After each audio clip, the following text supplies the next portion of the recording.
for the very energetic welcome. Thank you, everyone. I can't think of a better way to start the Next Web than talking to the CEO of Europe's biggest tech company, Glenn Fogel. So let's get started. The last couple of years has really felt like the age of AI is with us. The rise of generative AI is everywhere. How's that affecting your business? What can the people that put their hands up earlier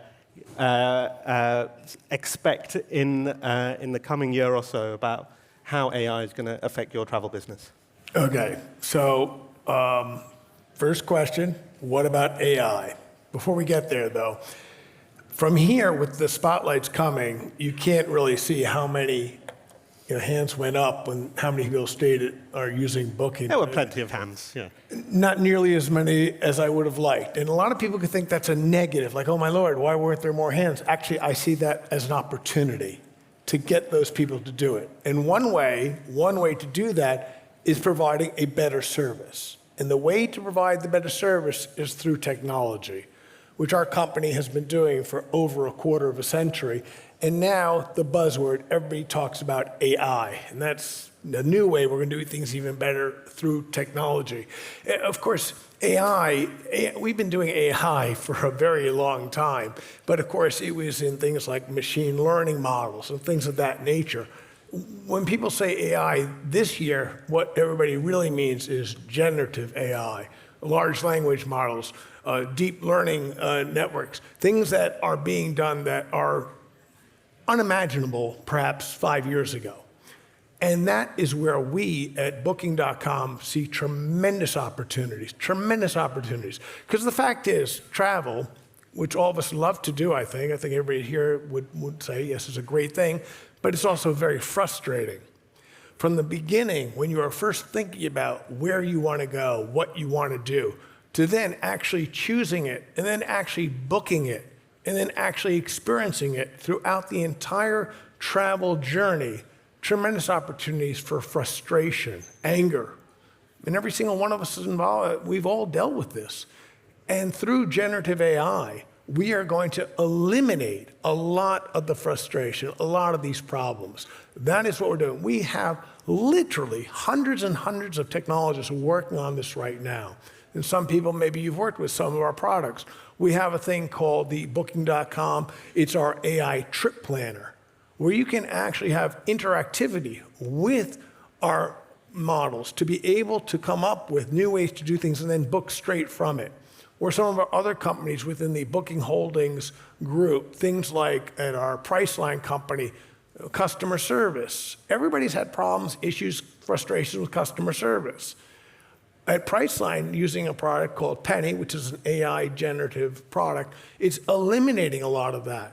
And these are the ways we're going to do this and continue to do it. Being a leader provides something that is better for the service. And that's why, hopefully, the next time we get together and the question is asked, hopefully I'll have more arms up than we did right there, which was, maybe it was a little disappointing. Well, and like you said, there's an opportunity there.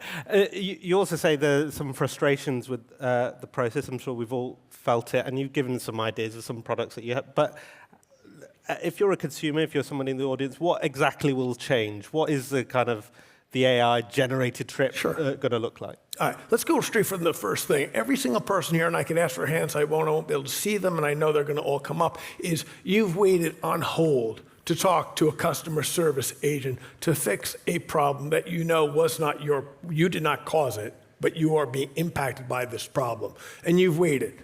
And then you wait some more and more. And some people I know have waited hours to talk to somebody. With generative AI, when the answer is being driven not by waiting for a human being to talk to you and go back and forth, when you are dealing with a conversation with an AI generative answer, you don't have to wait. This is being done by a computer. This is done by models. This is not a company deciding, well, I'm only going to hire so many customer service people, and therefore there's going to be a wait when things are peak problems. This can be done, whether it's 1 million or 10 million calls through technology, it can be answered like that. In addition, the answer can be better, because the human being doesn't remember all the issues, and sometimes, and we know we've done that. You have the call, you say, I have this problem, and the agent then says, okay, could you hold on one moment? Of course, you've already held on for a very long time, not a good answer. And then they have to go and look it up and find the answer, or they have to speak to somebody else. How about that frustration, right? It's the, oh, I have to transfer you over to another agent. You just want to, you feel an urge, you want to like go like this, but you can't because they're on the phone. With generative AI, and all the answers are there. All the rules, all the ways to fix it are there. That is a perfect example of how this technology will make a difference. Now, the key thing is, though, everybody is racing to do that. So as Booking.com, our job as a business is to get there first, get there better, get there what the answer needed is quicker. And that means we have to invest, we have to hire people, we have to get the people doing it. That's the interesting question is who's going to have it first, who's going to leap out, and who's then going to be the person, the reason why people will use this business versus that business. Sounded like a call to the audience. If you're looking for a great job, it might be with you sometime soon on AI. One last thing about AI, we've seen over the last few months that there's a move into what's called Agentic AI, the rise of the digital assistant. It feels like what Booking and companies like yours did was remove the need for a travel agent, because you would do it yourself. All the options are in front of you, you do it yourself. It feels like we're now moving back to a world where we are going to have a travel agent, possibly just one that may be a robot, but is more efficient than we've ever had. No, but that is the vision. That is the vision, the connected trip vision that we've talked about for a long time. And I've always talked about this, using technology to supplement at first and then eventually be able to provide a much better way to do something. And for us, it's travel. For other industries, it'll be other things. But that idea of an agent is correct because it's the same word, a travel agent. It used to be a human being. We want to provide a travel agent that is driven by technology. And that's the way it is, because when you think about it, the permutations are so large in terms of choices to make in travel. It's really done much better through all types of digital ways and through technology that can do it much better. Back in the day when there were human travel agents, that travel agent only knew a little bit. I mean, that person, she had brochures and things to look at and choices, but she didn't have the incredible amount of a material that you have in a database where you have everything. Next thing is, she knew a little bit about you, perhaps, because you've worked with her before, but in our vision, we'll know you so much better because of what you've done before with us. So we can provide a better potential set of solutions in terms of what may be best for you, in terms of what you can afford, what you would like.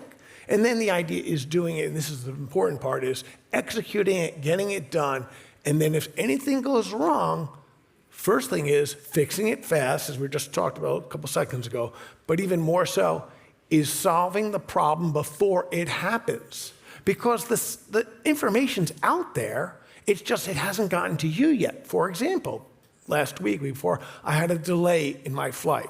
Okay, I learned about it when I'm at the airport. Now, absolutely, there was information out that that plane was going to be delayed, but that information did not get to me. I want you to imagine the future. That information, Booking.com, we know that. So we then look and see, oh, is there another flight that will take off before this delayed flight? And then we say, is there a seat available for that? And let's say it's 4 people and it's a family. Are there 4 seats available? Are there 4 seats that actually will sit them together? Because families do not like being separated on the plane. That's a bad thing. So then you see, there is. And then we go and we can come back to that customer and send a text or some message, say, we noticed the plane is going to be delayed. Here's an alternative one. It's at the same price, or it'd be this much more. Would you like us to make that change right there? And if you do so, we will automatically change the reservation on the car you had decided to pick up. And oh, by the way, because it's not the exact same airport, let's say it's London, this isn't going to actually be at Heathrow, this is going to be at Gatwick, and we'll change the pickup for the car. And then because you're going to be late for your dinner reservation, because you're still going to be delayed somewhat, we will change that too. And it all happens automatically, seamlessly, frictionlessly. That is what technology will do. Okay. Glenn, we're going to get you back here on this stage in a year or two. Oh, not happening next year. Yeah, we want it soon. Please. We all want it quite soon. Iterative process. It takes a while. I wanted to ask you, the success of booking comes as a double-edged sword. So under the EU's new Digital Services Act, you've been designated an online gatekeeper, which comes with a whole load of responsibilities. It's something that you didn't want to happen. You've been very outspoken about that. What's it like doing business in Europe right now when you're a company? I think you're the only European company that falls under this act. Could be. What needs to change here for you? You're also blocked from buying the e-Travelly website from Sweden.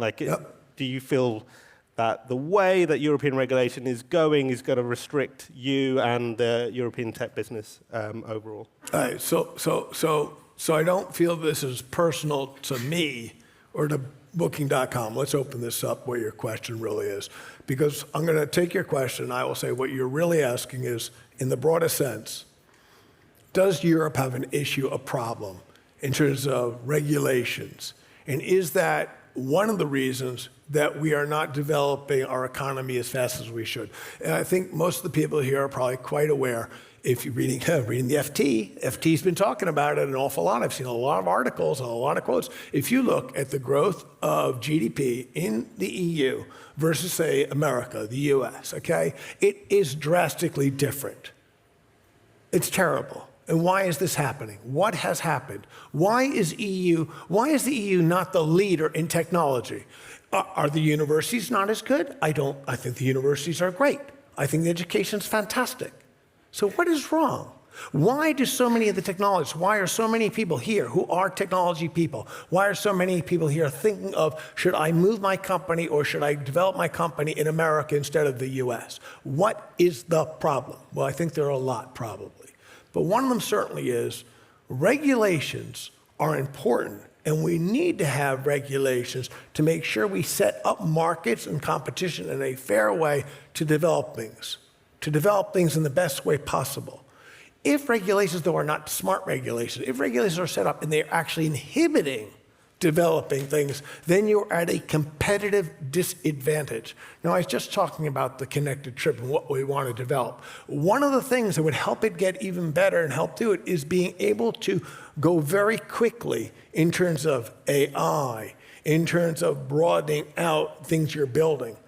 But when you have restrictions because of technology regulations that force you to spend a lot more time, energy, effort, resources, money into dealing with the regulators or dealing with, well, can we do this? Can we not do this? Right, wrong, whatever. It slows things down. Now, we want to have good rules. You can't have a market without rules. It's like, football, you got to have rules. You can't carry the ball in football and throw the ball into the net. You're not allowed to do that. So that's a rule. Everybody has to obey it. But if you have rules that are not effective, that are not actually making it harder, and other countries don't have those things, then you're at a competitive disadvantage. Well, the other thing that appears to be happening to you is that you're getting the scrutiny from the EU, but from individual member states. There's a fine, a proposed fine in Spain. I believe Booking tried to renegotiate that. It's 500 million euros or more, and that you want to get down. Are you feeling the pressure both from the member states and from Brussels at the same time? And what would you want to do? That is one of the problems here. So we're supposed to have, and we all believe, one market, right? EU is one market. That's not what's happening. We're having refragmentation. So you have regulations in Brussels, and then you have the regulations, you have issues coming from individual member states. And as a company trying to develop something and having to deal with all the different things, that is one of the problems. And I'll tell you, I'm frustrated sometimes because I see that what's being developed here is not happening as fast in other parts of the world. That's one of the issues. Sometimes I'm concerned that some of the regulators are looking it's just Europe, as if we had a giant wall around Europe and we only did business here. and not recognizing that is a global market. It is a global market, and technology is a global market, and we're competing globally. We're competing against all the other places in the world, China, the US, Brazil, India.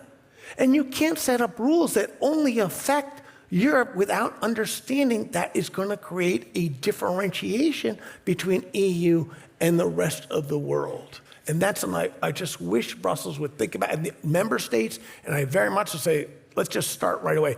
Brussels is the center. If only we could just deal with that as the place to do the regulations. And have you had to change a fundamental part of the business? One of the ways that Booking used to operate, and I don't know if it still operates this way, is to tell hotel operators that you have to offer the same price, so price parity on Booking as well as your own website.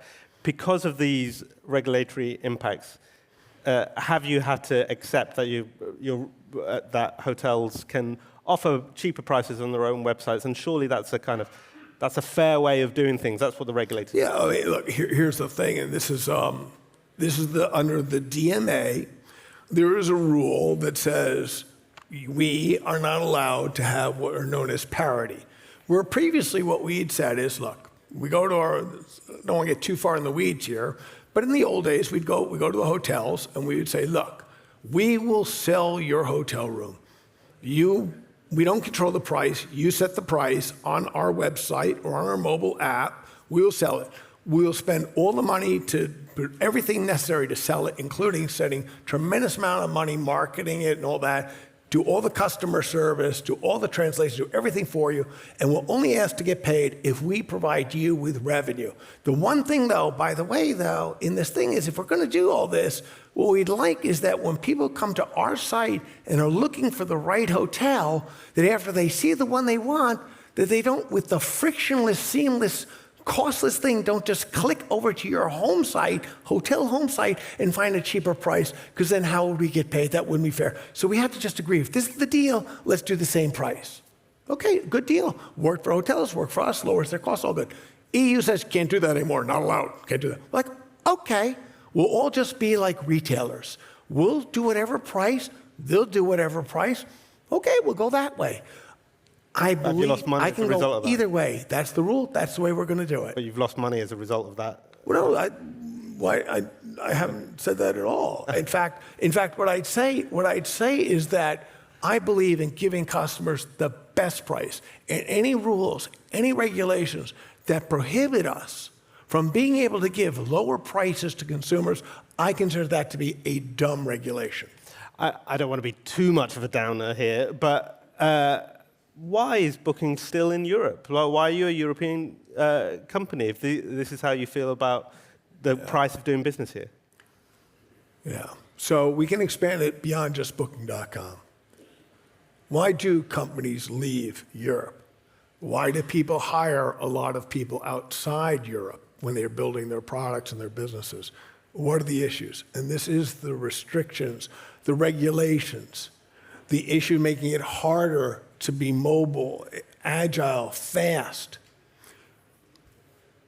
As any business, you always have to look at what is best for the long term of the company.